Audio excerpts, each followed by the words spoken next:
Subscribe करा महानुभाव प्रतिपंथ चॅनलला व बेल बटन अवश्य दाबा लेटेस्ट नोटिफिकेशन प्राप्त करण्यासाठी। दंडवत प्रणाम। जय श्री कृष्ण। लीळा चरित्राच्या आजच्या सत्रामध्ये आपण 4 ते 5 लीळा पाहणार आहोत, ज्यामध्ये स्वामी बाईसांना काळ बोट्याला दौडायला सांगतात, याला जवळ नका ठेवू असं सांगतात।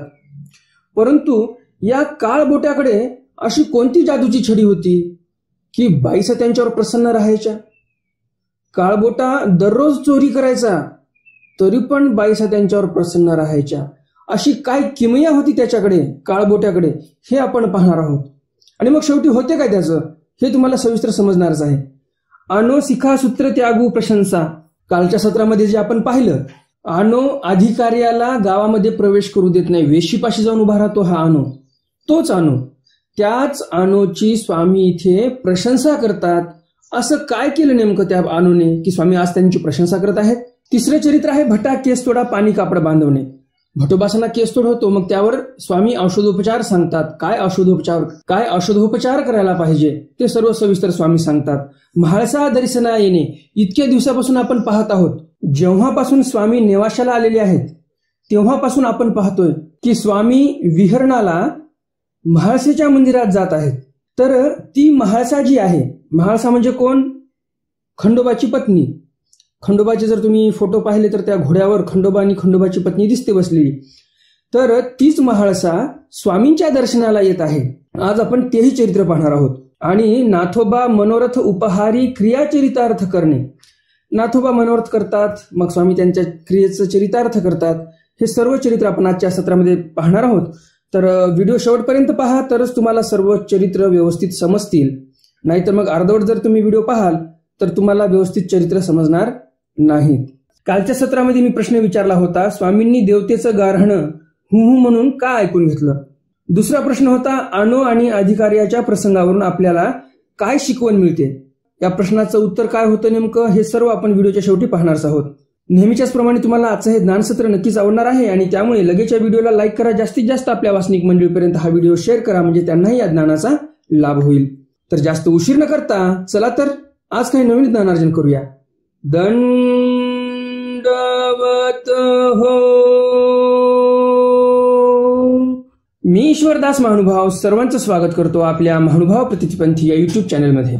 आजच्या या ज्ञानसत्रातील लीळा क्रमांक आहे लीळा चरित्र उत्तरार्ध, लीळा क्रमांक 244। बाईसा करवी काळ बोटा दवडवणे, स्वामींनी बाईसांना काळ बोट्याला दौडायला सांगितलं। याला जवळ ठेवू नका, याला पाठवून द्या असं सांगितलं, याला हकलून द्या, कारण हा चोऱ्या करायचा। आणि तरी पण बाईसा त्यांच्यावर प्रसन्न राहायच्या। कशामुळे प्रसन्न राहायच्या हे सर्व आपण सविस्तर पुढे चरित्रामध्ये पाहणारच आहोत। काळबोटे ते एक बाईसी राहाविले होते, काळबोटा नावाचा एक व्यक्ती होता आणि त्याला बाईसाने ठेवून घेतलं होतं। काहीतरी मदतनीस होईल स्वामींच्या सन्निधानामध्ये, काहीतरी काम करू लागेल म्हणून ठेवून घेतलं होतं। ते बाईसा लागी सांबारू आणि ती काही हाट वेचू आणि ती, बाईसांनी काही काम सांगितलं, बाजारातून जाऊन काही सांबार आणायचा असेल। सांबार म्हणजे काय? सांबार म्हणजे कोथिंबीर। नाही तर तुम्हाला असं वाटेल इडली सोबत खातात ते सांबार का? ते सांबार नाही, तर सांबर म्हणजे इथे कोथिंबीरला म्हटलेलं आहे। काही हाट वेचू आणि ती, आणि काही बाजार हाट काही आणायचं असेल, काही सामान वगैरे, तर तेही काळबोटा आणायचे। बाईसे कवडे देती, त्या काळामध्ये चलन काय होतं? कवड्याचं। आपण जसं आता पैसे घेऊन दुकानावर गेलो, 10 रुपये दिले की एक बिस्किटचा पुडा येतो, आताच्या काळातील हे चलन आहे, रुपये, 10 रुपये, 5 रुपये। तर त्या काळामध्ये, स्वामींच्या काळामध्ये निसर्गाने तयार केलेले पदार्थ चलनामध्ये वापरायचे लोक। निसर्गाने तयार केलेला आहे कवड्या वगैरे। हे कवड्या काय माणूस तयार करतो का? नाही, माणसाला नाही तयार करतायत कवड्या, तुम्हाला माहितीच असतील। आणि जर कोणाला माहित नसेल तर त्यांच्यासाठी सांगू इच्छितो, गाई बैल जे असतात त्यांच्या गळ्यामध्ये केसाळी लावतात आणि त्या केसाळीमध्ये एक एक कवडी लावतात, पांढरी कवडी असते। तर त्याच कवड्या पूर्वीच्या काळामध्ये, स्वामींच्या काळामध्ये चलनामध्ये वापरायचे लोक, पैशासारखे। तर कवड्या दिल्या की मग त्याच्या मोबदल्यात दुकानदार लोक आपल्याला वस्तू द्यायचे। त्या दुकानातील वस्तूंचा पण मोलभाव जो आहे तो कवड्यावर ठरवलेला असायचा। आधेयाचा वेचू आणि ती आधे ठेविती, कशी चोरी करायचा हा काळबोटा? जेवढ्या कवड्या बाईसांनी दिल्या, समजा 10 कवड्या दिल्या, तर काय करायचं? हा 5 कवड्याचं सामान आणायचा, जे काही बाईसांनी साहित्य सांगितलेलं आहे ते सर्व साहित्य 5 कवड्याचंच आणायचा. आध्या वेचू आणि ती, जे काही सामान सांगितले ते आणायचे. आधे ठेविती आणि 5 कवडे जे आहेत अर्धे हे लपून ठेवायचा. मग एकाधा दिया पुलिया कवड्याचे काही आणि ती, आणि मग काय करायचं, हा एखाद्या दिवशी जे कवडे लपून ठेवलेले आहेत त्यामधले काही कवडे काढायचा आणि स्वतःच्या कवड्याचं काही आणायचा. जे काही बाईसांना लागत असेल ते स्वतःच्या पैशाने आणायचा, स्वतःच्या कवड्याने. बाई हे मज जोडले तयाचे आणले, आणि काय खोटं बोलायचं हा बाईसांपाशी की बाई मी हे जोडले म्हणजे एवढ्या कवड्यांची मी कमाई केली आणि तयाचे आणले म्हणजे त्या पैशाचं मी जे काही कोथिंबीर आणला असेल किंवा पीठ आणलं असेल, जे काही साहित्य आणलं असेल ते साहित्य बाईसांपाशी द्यायचं आणि म्हणायचा हे सर्व साहित्य मी माझ्या पैशाने आणलेलं आहे. बाईसे तोखती, बाईसांना खूप छान वाटायचं की काळबोटा किती कामाचा माणूस आहे, सोबत काम तर करूच लागतो परंतु पैसेही खर्च करतो स्वामींच्या ठिकाणी. स्वामींना जे काही वस्तू लागत असतील ते साहित्य त्याच्या पैशाने तो आणून देतो. म्हणजे किती कामाचा माणूस सापडला आपल्याला. सर्वज्ञ म्हणितले, स्वामी म्हणतात बाई हा काळबोटा आणि का नव्हे हा दवडा. स्वामी म्हणतात बाई हा जो काळबोटा आहे हा निका नव्हे म्हणजे चांगला नाही, हा दवडा, याला हकलून द्या बरं. का बाबा, बाईसा पुन्हा प्रश्न करतात कशामुळे त्याला पाठवून द्यायचं. बापुडा निका बिचारा चांगला आहे, काही जोडताय तरी आम्हाला गुणी घेऊन येत आहे. त्याने जर काही कमाई केली थोड्या बहुत पैशामध्ये आपल्यासाठीच तो साहित्य घेऊन येतो. जे काही त्याने पैसे जोडले त्याचं साहित्य आपल्यासाठीच आणतो तो. एवढा चांगला आहे काळबोटा. सर्वज्ञ म्हणते बाई हा काय तुम्हासी देईल, हा तुमचेची चोरी मा तुम्हासीची दे. स्वामी स्पष्टपणे सांगतात बाई हा काळबोटा खरंच तुम्हाला काही देणार आहे का हो, हा तुमचं चोरतो आणि तुम्हालाच परत आणून देतो. तैसे काही बाबा करील. बाईसांना माहिती आहे सर्वज्ञ श्री चक्रधर स्वामी परमेश्वर अवतार आहेत, तरी पण बाईसा काय ऐकायला तयार नाहीत की हा काळबोटा असं काही वागत असेल म्हणून. स्वभाव जो असतो माणसाचा तो कधीही सुटत नाही लवकर. आणि म्हणून स्वामी म्हणतात बाई स्वभावाशी नाश नाही, स्वभावाला कोण्याही प्रकारचं औषध नाही आणि ते स्वभाव कधीही नीट होऊ शकत नाही. बाईसांचा जसा स्वभाव, एक कळकेची प्रेमिया होत्या बाईसा, तरी पण स्वभाव सुटला का नाही. आतापर्यंत कितीतरी बाईसांना प्रतीती आलेली आहे. मार्कंडाची बरेच वेळा प्रतीती आली आहे, पुन्हा या काळबोटाची प्रतीती आता येणार आहे. मार्कंडाचीच प्रतीती जवळजवळ 3-4 वेळा आलेली आहे बाईसांना की मार्कंड खोटा बोलला आणि शेवटी स्वामीच खरे ठरले होते. परंतु बाईसांचा स्वभावच आहे तसा, काय करणार. तैसे काही बाबा करील. बाईसा म्हणतात माझा काळबोटा तसा वागणारच नाही, माझी चोरी करेल आणि मलाच आणून देईल साहित्य, असं कसं होईल. असं नाही करणार, चोरी नाही करणार तो. मग गोसावी उगेची राहिले. शेवटी स्वामी पुन्हा गप्प बसतात. आता काय बोलावं, ऐकायलाच तयार नाही पुढचा माणूस. मग किती आता त्याच्यावर त्या माणसाला आपण स्पष्टीकरण द्यावं त्या संदर्भामध्ये. मग गोसावी एकुदी लघु परिहारात ये वल्हेकडे बीजे केले. एके दिवशी स्वामी कुठे गेले, त्या वल्हेकडे गेले. लघु परिहारासाठी गेले परंतु त्या वल्हेकडे गेले. म्हणजे कडब्याची जी गंजी होती, सुडी लावलेली होती, कडब्याचा ढग पेंड्यांचा, तर तिथे देव गेले लघु परिहारासाठी. सरिसे भट असती, सोबत भटोबास पण होते. गोसावी श्रीचरणी चेनी अंगुठ्यानी दाखविले. स्वामींनी श्रीचरणाच्या अंगठ्याने दाखवलं. वानरिया येथे उकरा गा, वानरिया इथे उकरावर थोडस. भटी उकरिले, भटोबासांनी उकरलं. तो कवड्याचे पेव निघाले. भरपूर काही कवडे साचून ठेवले होते काळबोट्याने तिथे.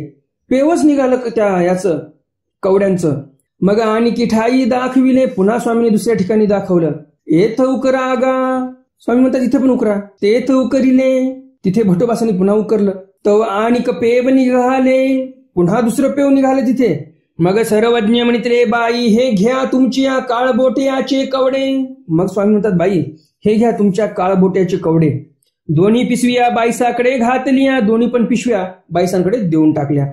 एकी तुम्हा द्यावी, एकी आपण न्यावी. स्वामी म्हणतात हा जो भाग करून ठेवलेला आहे तो कशासाठी केला माहिती आहे का तुम्हाला. एक तुम्हा द्यावी म्हणजे जाताना घरी एक पिशवी तुम्हाला दिली असती त्याने की मी एवढी कमाई केली बाई हे तुम्ही घ्या, देवाच्या उपयोगाला लावा. एकी आपण न्यावी, आणि एक पिशवी जी आहे ती पिशवी तो घरी नेणार होता कवड्याची. मग बाईशी घागरा बांधला, मग दवडीला. मग बाईसांनी घागरा बांधला, जी बाईसांची शिवी आहे. तर तसा घागरा बांधला बाईसांनी आणि मग तो दवडीला त्याला हकलून दिलं. घागरा कशाला म्हणतात तुम्हाला सर्वांना माहितीच आहे. बायसा म्हणायचे असं काही घडलं की जसं आता पण गावामध्ये खेड्यापाड्यामध्ये बाया ज्या असतात त्या अशीच शिवी देतात की तुझं मड बसो असं बोलतात आता पण. तर तसंच बायसा पण म्हणायच्या, मरमर पोरा तुझा मडा बांधो घागरा मसनवेरी जाय बोबात वाजत टुणुटुणू. म्हणजे पोरा तुझं मड बसू दे आणि तुझ्या तिरडीला चांगले घुंगर लावून वाजत गाजत तुला स्मशानात नेऊन ठेवू दे.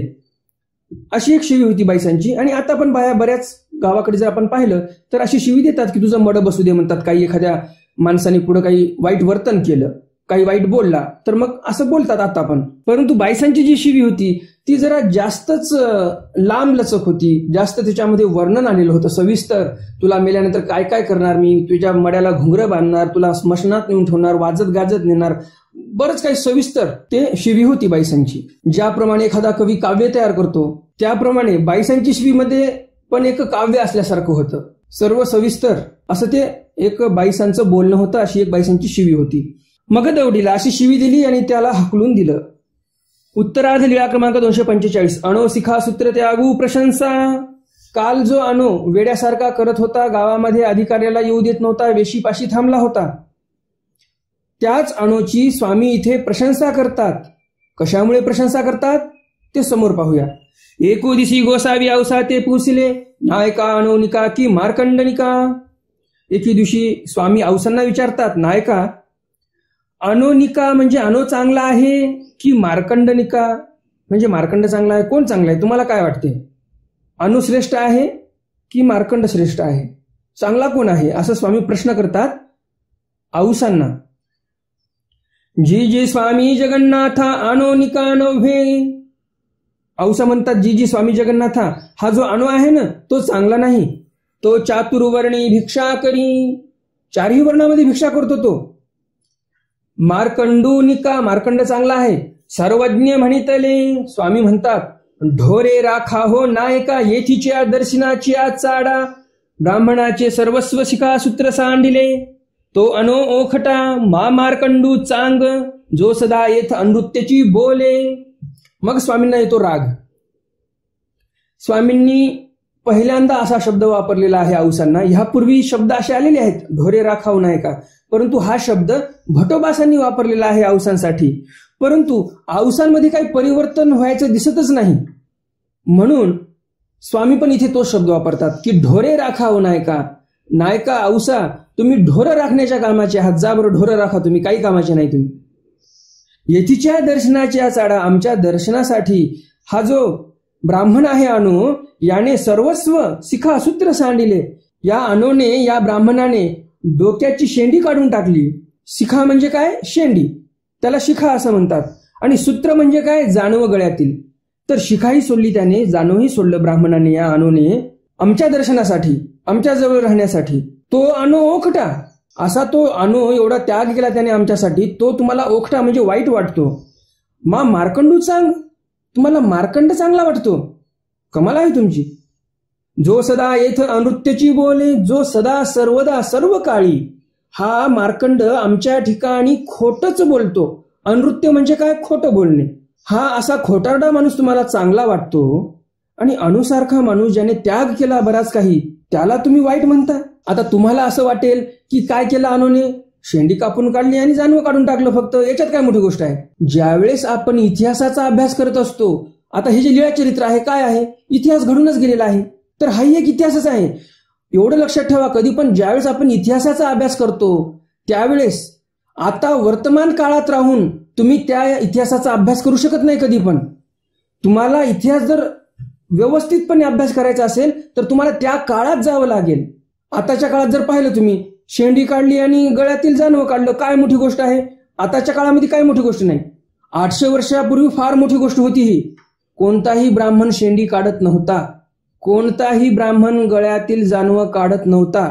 फार मोठी गोष्ट वाटायची हे काढणं, म्हणजे अग्निपरीक्षा वाटायची मोठी. लोक काय म्हणतील, जनापवाद काय म्हणेल, किती लोक शिव्या देतील, वाईट बोलतील, मला वाळीत टाकून देतील ब्राह्मण लोक सर्व. भरपूर काही भयानक परिस्थिती होती त्यावेळेस. तर ज्यावेळेस आपण हे चरित्र अभ्यास करत आहोत, आपण हे सर्वजण श्रवण करत आहोत, तर आताच्या काळामध्ये राहून तुम्ही कधी हे श्रवण करू नका. हे लक्षात असू द्या 800 वर्षापूर्वी काय समाजातील परिस्थिती होती आणि त्यानुसार जर आपण हे पाहिलं वाक्य की शिखासूत्र सांडिले, त्यावेळेस आपल्याला हे लक्षात येईल की अणूने फार मोठा त्याग केलेला आहे. इतिहासाचा अभ्यास करायचा असेल तर वर्तमानामध्ये राहून तुम्ही कधीही अभ्यास करू शकत नाही. त्यासाठी तुम्हाला इतिहासामध्ये जे काही 800 वर्षापूर्वीचा इतिहास पाहत असणार तुम्ही किंवा 1000 वर्षापूर्वीचा, त्या काळामध्ये जनमानस कसं होतं, काय त्या काळामध्ये प्रसंग होते जनमानसामध्ये, काही छोट्या गोष्टी आता आपल्याला वाटतात परंतु त्या काळामध्ये फार मोठ्या गोष्टी वाटायच्या त्या. तर हे सर्व अभ्यास करून आपल्याला ज्यावेळेस आपण हे चरित्राचं श्रवण करू त्यावेळेसच आपल्याला पूर्ण लाभ होणार आहे आणि व्यवस्थित चरित्र समजणार आहे. तर अणूने इथे शिखासूत्राचा त्याग केलेला आहे, शेंडी आणि जानव्याचा त्याग केलेला आहे, म्हणजे फार मोठा त्याग केलेला आहे. ज्या अर्थी स्वामी म्हणत आहेत की एवढा त्याग त्याने केला, म्हणजे खरंच त्या काळामध्ये फार महत्व होतं त्या शिखाला, त्या शेंडीला, त्या सूत्राला, म्हणजे त्या जानव्याला. आणि अणूने इथे फार मोठा त्याग केलेला आहे. मार्कंडू तुम्हाला मार्कंड चांगला वाटतो? ह्या अणूने एवढा त्याग केला. बिचारा पुन्हा चहुवर्णी भिक्षा करतो. त्या काळामध्ये चहुवर्णी भिक्षा करणं म्हणजे विनोद नव्हता, फार मोठी गोष्ट होती. ब्राह्मण, क्षत्रिय, वैश्यशूद्र या सर्वांच्या घरी जाऊन हा भिक्षा करायचा, स्वामींच्या आज्ञेचं पालन करायचा.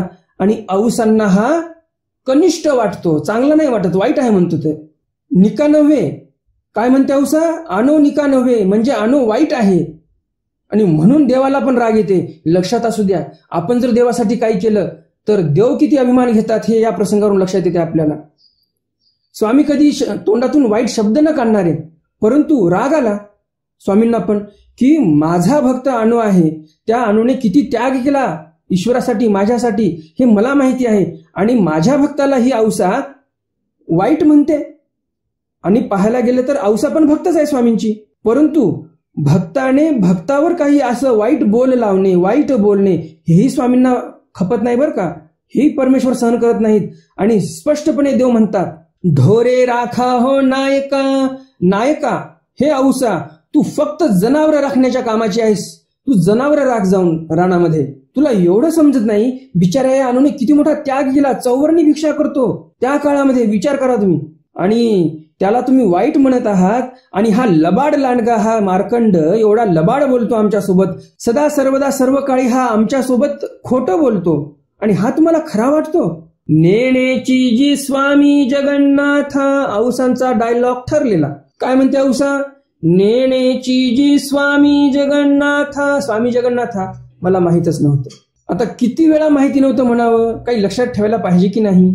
हा डायलॉग तुम्ही बरेच वेळा ऐकला असेल. हे जे वाक्य आहे औसांच्या मुखातलं भरपूर वेळा आलेलं आहे चरित्रामध्ये. औसा ह्या कधी सुधारल्या नाही. उत्तरार्ध लीळा क्रमांक 246. भटा केस तोडा पाणी कापड बांधणे. भटोबासांना केस तोड झाला आणि यावर स्वामींनी औषध सांगितलं पाणी कापडाचं. काय आहे नेमकं पाणी कापड? समोर पाहूया. एकू वेळू भटा केस तोडू निघाला. भटोबासांना केस तोड झाला. जी जी केस तोडू निघाला, जी जी मला केस तोड झालेला आहे, असं भटोबा स्वामींना म्हणतात. येथ काही बांधो. आता यावर काय बांधू बरं? सर्वज्ञ म्हणतील येथ पाणी कापड बांधा. स्वामी म्हणतात इथे पाणी कापड बांधा, म्हणजे कपडा ओला करा आणि ती ओली पट्टी त्या केस तोडावर बांधून टाका.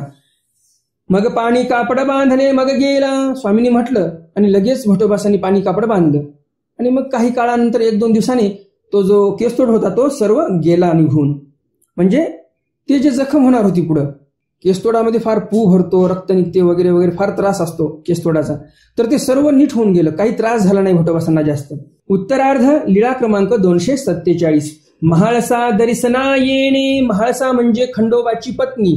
ती दर्शना येणे, स्वामींच्या दर्शनाला येते.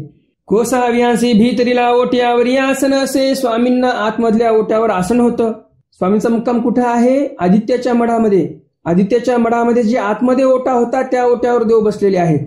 भक्तजन अवघे गोसाव्याजवळी बैसले असती. सर्व भक्तजन स्वामींजवळ बसलेले होते. सर्वज्ञ म्हणितले परते सरागा. स्वामी म्हणतात अरे बाजूला सरका बरं, रस्ता मोकळा करा. महाळसी येथीच्या दर्शना येत आहे. महाळसा आमच्या दर्शनासाठी येणार आहे आणि त्यामुळे रस्ता खुला असू द्या. हो का जी? भक्तजन म्हणतात ठीक आहे. मग परते सरले. रस्ता मोकळा केला. भक्तजन 2 भागाला विभागले, बाजूला झाले. जी जी आम्ही देखोनी. भक्तजन म्हणतात जी जी आम्ही देखोनी, म्हणजे आम्हाला पण दिसेल का ती देवता? सर्वज्ञ म्हणते ते देवता किंगा. ते का आपणे ते देखो देईल. स्वामी म्हणतात ती देवता आहे आणि ती देवता तुम्हाला कशाला दर्शन देईल किंवा ते तुम्हाला कशाला दिसू देईल? स्वतःचं स्वरूप जे काही तिची मूर्ती आहे ती मूर्ती तुम्हाला कशाला दिसू देईल असं स्वामी म्हणतात. डोळे झांका, डोळे बंद करा. मग तेही अवघे डोळे झांकिले, सर्वांनी डोळे बंद केले. मग महाळसी आली, महाळसा आली. अवघ्या मढांतू प्रकाशू पडिला, सर्व मढामध्ये लख प्रकाश पडलेला आहे. अंधूचा घवघवाटू, जे पायातील पैंजण आहेत ते पैंजण वाजत आहेत. छन छन छन असा आवाज पूर्ण त्या मढामध्ये फिरत आहे. अनेक परिमळ, अनेक म्हणजे वेगळ्या वेगळ्या प्रकारचे परिमळ येत आहेत, म्हणजे सुगंध येत आहे. आली, आली स्वामींपाशी महाळसा. गोसाव्यांचे दर्शन झाले, त्या महाळसेला स्वामींचं दर्शन झालेलं आहे. मग निघाली, मग परत निघाली ती देवता. दायंबाए अंगुळ्या फांकलिया, दायंबाने अंगुळ्या फांकलिया. दायंबा हे थोडे वेगळ्या प्रकारचे माणसं होते, म्हणलेलं कधी ऐकायचे नाही. आणि यांनी काय केलं, मुद्दामून काय आहे नेमकं प्रकार चालू समोर पाहण्यासाठी जे डोळ्यावर हात ठेवले होते असे, त्या हाताच्या बोटामध्ये थोडीशी सांद तयार केली, असे बोट फांकले आणि त्या सांदेमधून या दायंबाने पाहिलेलं आहे की नेमकं काय चालू आहे समोर. देवाने आपल्याला डोळे लावायला लावले तर नेमका काय प्रकार चालू आहे. तो प्रकाश डोळे भरले, डोळे उघडून पाहिले तर एवढा प्रकाश दिसला त्यांना की डोळे भरून गेले. डोळे भरले म्हणजे काय झालं नेमकं? डोळे भरणं म्हणजे नेमकं काय असते हे तुम्हाला माहिती करून घ्यायचं असेल तर सूर्याकडे बघा, तुम्हाला काय 5 सेकंद 10 सेकंद बघता येईल आणि मग तुम्हाला समजून जाईल डोळे भरले म्हणजे काय असते ते. येती जाणीतली, जाती जाणीतली, मग दायंबाए पुसले. सर्व भक्तजनांना कोणीतरी आलं आणि कोणीतरी गेलं हे सर्वांना समजलं. आणि मग नंतर दायंबा विचारतात, जी जी मिया आंघोळिया फांकिलिया तव प्रकाशा डोळे भरले. स्वामींना दायंबा म्हणतात, जी जी मी थोडेसे आंघोळ्या अशा फांकल्या, म्हणजे बोटामध्ये सांद तयार केली आणि त्या सांदीमधून पाहिलं मी तर प्रकाशाने माझे सर्व डोळे भरून गेले. काही देखोची न, काही दिसत नव्हतं मला, एवढे प्रकाशाने डोळे भरून गेले. येती जाणीतली, जाती जाणीतली. येताना आम्हाला माहिती झालं, जाताना पण माहिती झालं की कोणीतरी आलं आणि कोणीतरी गेलं, एवढं आम्हाला समजलं. सर्वज्ञ म्हणितले तयाचा ठाई, काही ये तुले हे सामर्थ्य नाही जे आपण या देखोने दिजे. स्वामी म्हणतात त्या देवतेच्या ठिकाणी काही एवढंही सामर्थ्य नाही का की ते कोणाला दिसणार नाही. तिने तिचं स्वरूप जे आहे ते लपून ठेवलं, कोणालाही दिसू दिलं नाही. जो प्रकाश होता त्या प्रकाशामध्ये ती आलेली आहे आणि गेलेली आहे. त्या प्रकाशामुळे ती कशी आहे नेमकी देवता कोणालाही दिसलेली नाही असं स्वामी म्हणतात. उत्तरार्ध लीळा क्रमांक 248. नाथोबा मनोरथ उपहारी क्रिया चरितार्थ करणे. नाथोबा मनोरथ करतात उपहार करण्याचा आणि स्वामी क्रियेचं चरितार्थ करतात. ती क्रिया चरितार्थ करून घेतात स्वामी. गोसाव्यांच्या दर्शना भक्तजने की आली. स्वामींच्या दर्शनाला काही भक्तजन आले उपहारू कराव्या, उपहार करण्यासाठी. मग तीही गोसाव्या ते उपहारा लागी विनविले. मग त्यांनी स्वामींना विनंती केली, जे कोणी दर्शनाला आले होते भक्तजन त्यांनी विनंती केली स्वामींना की आमच्या उपहाराचा तुम्ही स्वीकार करावा. जी जी एखादा आम्हा हाट वेचू करुणी दे ऐसा द्यावा. ते भक्तजन म्हणतात, जी जी आम्हाला एखादा भक्तजन तुमच्यापैकीचा एक द्या, म्हणजे आम्ही व्यवस्थित बाजारहाट करून आणू.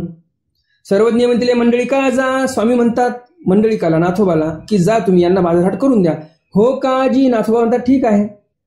नाथोबा गेले. मग ती गोसाव्या लागोणी बरवे उत्तम तांदूळ उत्तम पदार्थ घेतले. मग त्या लोकांनी काय केलं, नाथोबा सोबत गेले आणि चांगले तांदूळ घेतले, चांगले उत्तम उत्तम पदार्थ घेतले बाजारपेठेमधले.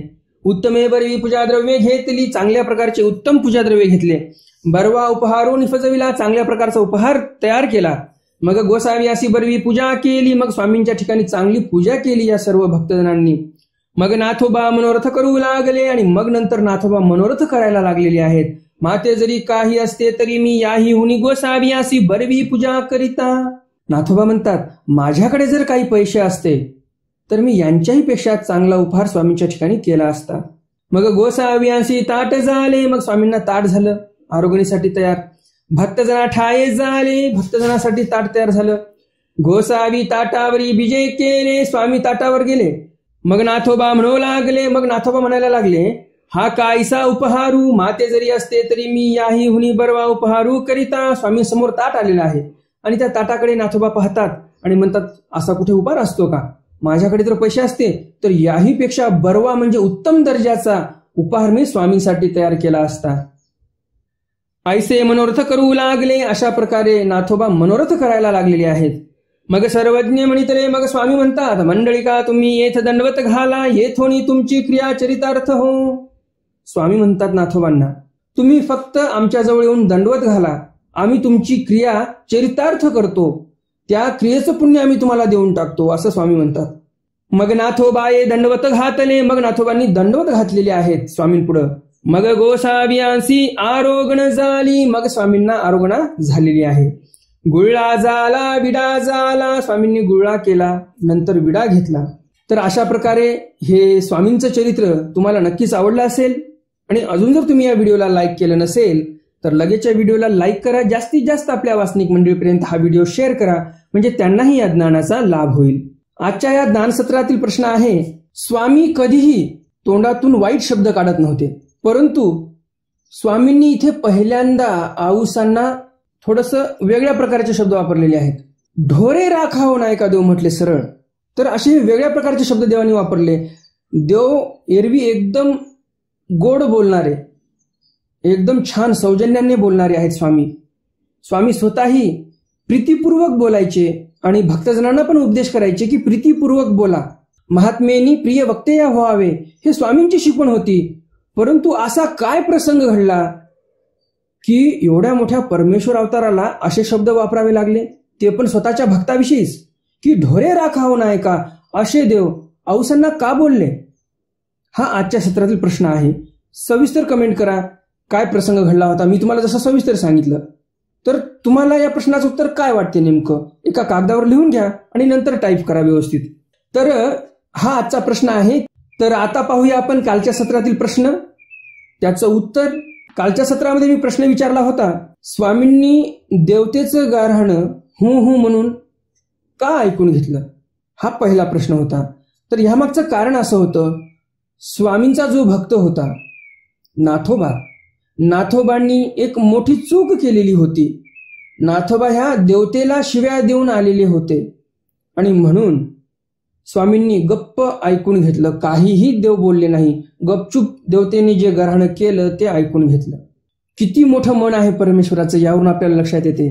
आजकालचे आई वडील ते पण लेकराला म्हणतील की तुझ्यामुळे मला बोलणं खावं लागलं, चांगला मार देतील लेकराला. जर लेकरू काही गल्लीमध्ये काही किंवा कोणाच्या घरी जाऊन काहीतरी वात्रटपणा करून आला, कुठं कोणाची खिडकी फुटली खेळता खेळता, किंवा एखाद्याला अपशब्द बोलून आला, तुमचा मुलगा छोटाच आहे, परंतु त्या मुलाची तक्रार घेऊन जर तुमचे शेजारी तुमच्या पाशी आले आणि तुम्हाला जर असं काही बोलले तुमच्या मुलाविषयी, तर तुम्ही तर काही बोलणार नाही ते माणसं जोपर्यंत समोर आहेत, किंवा काही तर तेवढाही संयम ठेवत नाहीत, त्या बाहेरच्या लोकांदेखतच रट्टे देत बसतात मुलांना.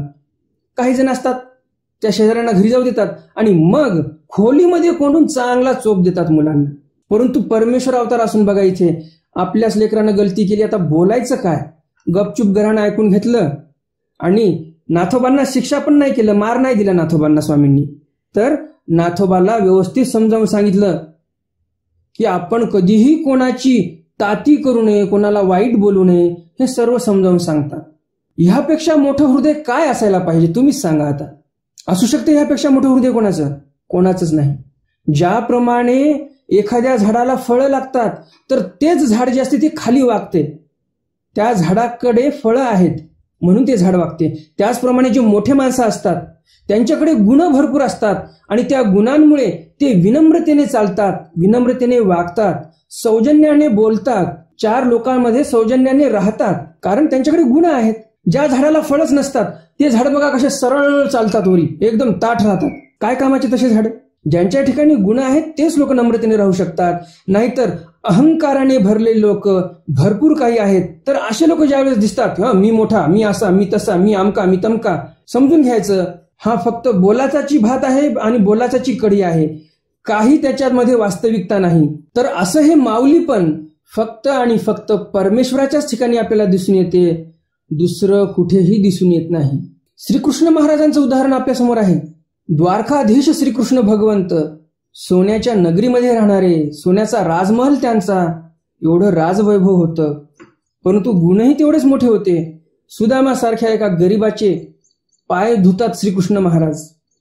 आहे कुठे असं मोठेपणा? कुठे दिसतोय तुम्हाला कोण्यातरी पुराणामध्ये की कोण्या देवतेने असं केलं म्हणून? नाही. तर जिथे जिथे गुणाचा साठा असतो, जिथे जिथे गुणसंपन्न व्यक्ती असतात, तिथेच तुम्हाला अशी नम्रता दिसून येते.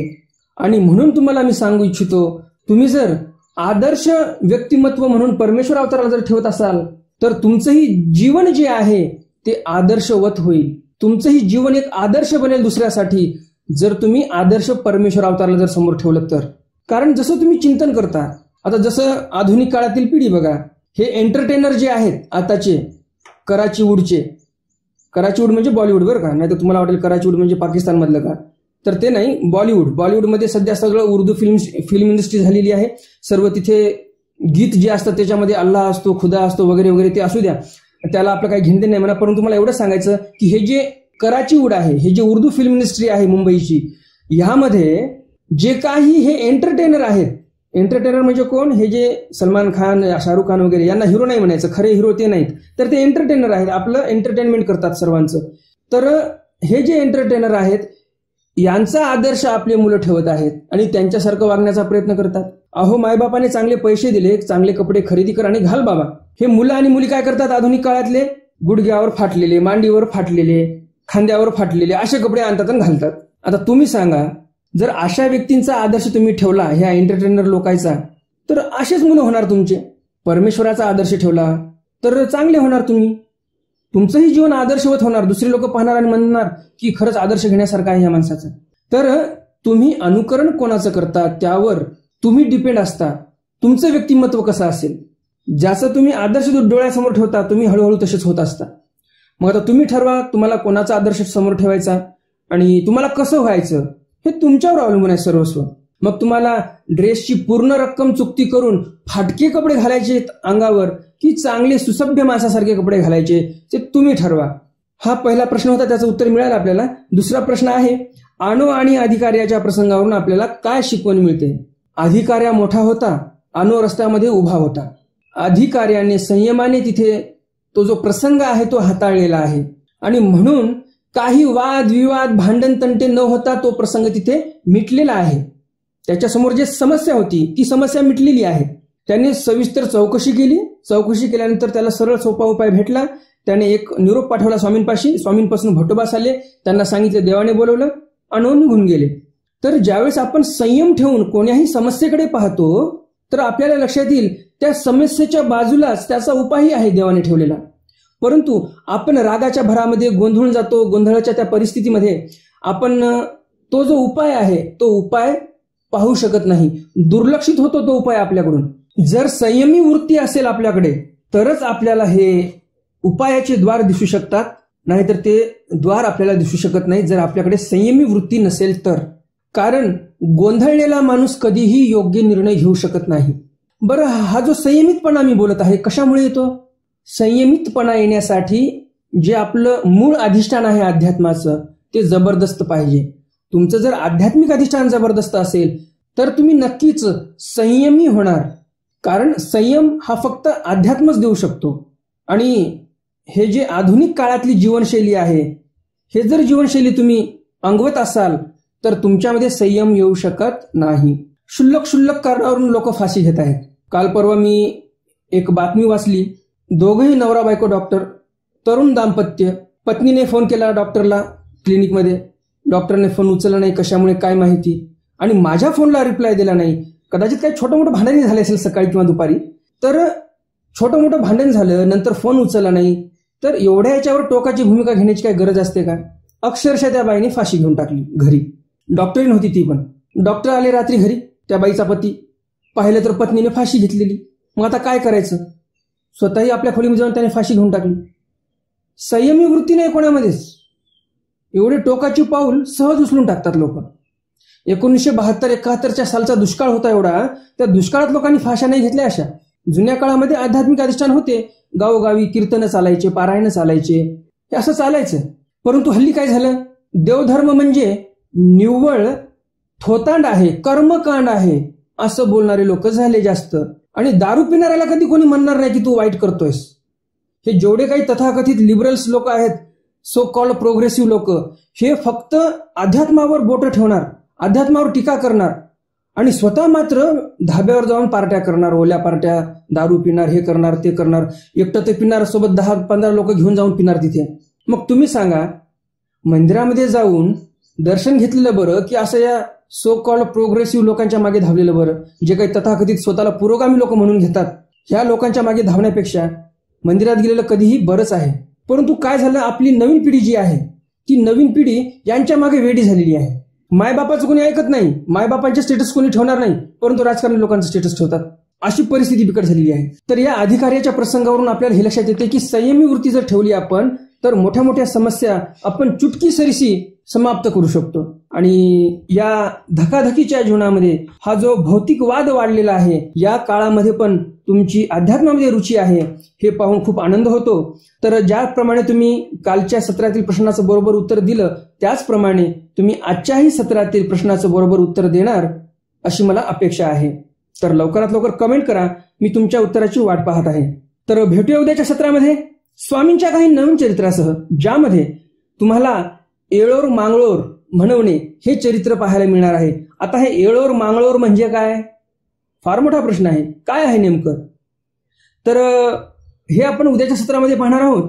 आणि ह्या मागे एक खूप मोठी देवाची एक मार्केटिंग स्ट्रॅटेजी होती, हे तुम्हाला उद्या लक्षात येणार आहे. दुसरं चरित्र आहे उद्याच्या सत्रातील निरोध द्योत निषेध संतोखा पासवडी अभिधी परिहारू, असे 2-3 चरित्र आपण उद्याच्या सत्रामध्ये पाहणार आहोत. खूपच सुंदर चरित्र आहेत. ह्या चरित्राच्या माध्यमातून आपण काय शिकू शकतो देवाकडून हे तुम्हाला उद्याच्या सत्रामध्ये कळणार आहे. आणि तुम्हाला असं वाटत असेल उद्याचं सत्र तुमच्याकडून सुटू नये, तर लवकरात लवकर चॅनल सबस्क्राईब करा, बेल बटन दाबा आणि ऑल ऑप्शन सिलेक्ट करा, म्हणजे तुम्हाला नित्यदिनी स्वामींचे नवनवीन चरित्र ऐकायला मिळत राहतील. दररोज तुम्हाला व्यवस्थित वेळच्या वेळेला नोटिफिकेशन येत जाईल. सबस्क्रिप्शन एकदम फ्री आहे, निःशुल्क आहे, तुम्हाला 1 रुपया मोजण्याची आवश्यकता नाही.